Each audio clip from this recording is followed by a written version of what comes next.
పార్లమెంటులో ఈరోజు ప్రవేశపెట్టిన డీలిమిటేషన్ బిల్లు, మహిళా రిజర్వేషన్ బిల్లుకు సంబంధించి 3 బిల్లులు ఏవైతే ఉన్నాయో, దీని మీద ప్రతిపక్షాల నుంచి తీవ్ర వ్యతిరేకత కనిపిస్తుంది. మరీ ముఖ్యంగా దక్షిణ భారతదేశానికి తీవ్ర అన్యాయం జరగబోతుందని ఇక్కడ ముఖ్యమంత్రులు, నేతలు చాలా తీవ్ర ఆందోళనలు చేస్తామని చెప్పి దీన్ని వ్యతిరేకిస్తున్నారు. దాన్ని తగలబెట్టేస్తున్నారు ఆ బిల్లు ప్రతులను.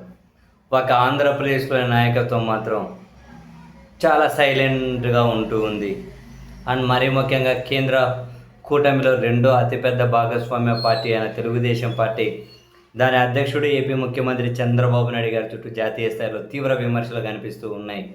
అసలు చంద్రబాబు నాయుడు గారికి ఆత్మగౌరవం అనేది ఉంటే దక్షిణాదికి జరుగుతున్న అన్యాయం మీద నిలదీయాలి. ఈ బిల్లుకు మద్దతు ఇవ్వకుంటే అవి లోక్సభ వరకు కూడా వచ్చేవి కాదు అని చాలామంది నెట్టింట మాట్లాడుతూ ఉన్నారు. ఆశ్చర్యకరంగా సిబిఐ మాజీ డైరెక్టర్గా ఉంటారు నాగేశ్వరరావు అని, మన తెలుగు ఆయనే. సో తాను చంద్రబాబు నాయుడు గారికి, తెలుగుదేశం పార్టీకి చాలా దగ్గర మనిషిగా చాలాసార్లు కనిపించారు ఇంతకుముందు కొన్ని ట్వీట్లు చూస్తే. కానీ ఇప్పుడు చంద్రబాబు నాయుడు గారిని ఈ అంశంలో తీవ్రంగా వ్యతిరేకించే వాళ్ళ లిస్టులో ఆ సారు కూడా చేరిపోయారు. చేరిపోవడమే కాదు, చాలా ఘాటుగా మరీ ట్వీట్ చేశారు. నేను ఆశ్చర్యపోయాను, తన అకౌంటేనా లేకపోతే ఏమైనా ప్యారడీ అకౌంట్ అని చాలా ఘాటుగానే ట్వీట్ చేశారు. ఆయన ఏమని ట్వీట్ చేశారు? చంద్రబాబు నాయుడు గారు, ముందర శ్రీ ఉందిలేండి, శ్రీ నారా చంద్రబాబు నాయుడు గారు,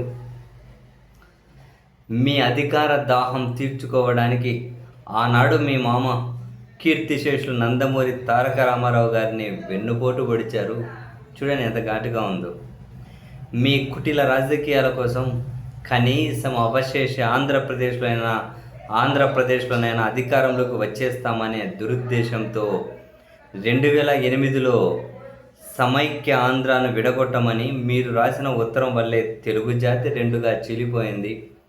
అప్పుడు ఆ రాసిన ఉత్తరాన్ని కూడా ఆయన అటాచ్ చేశారు ఈ ట్వీట్కి.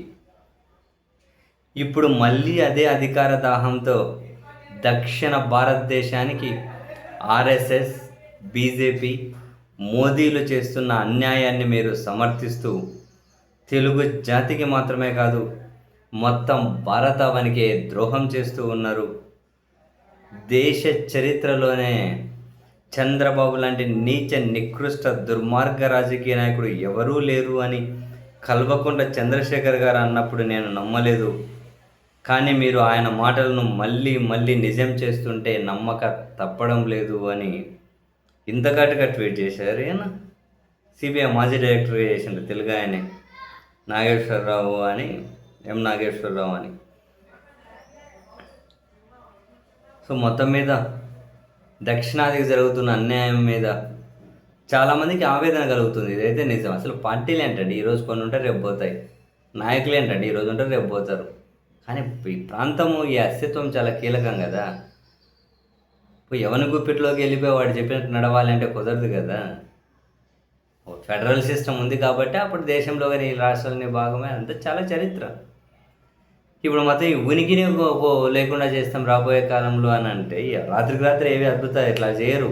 స్టెప్ బై స్టెప్ చేసుకుంటూ పోతారు. ఆ చేసినట్లు కూడా తెలియదు మనకు. అందుకని కొన్ని మాయలను, కొన్ని కుట్రలను తీవ్రంగా వ్యతిరేకించాల్సిందే, తప్పదు మరి.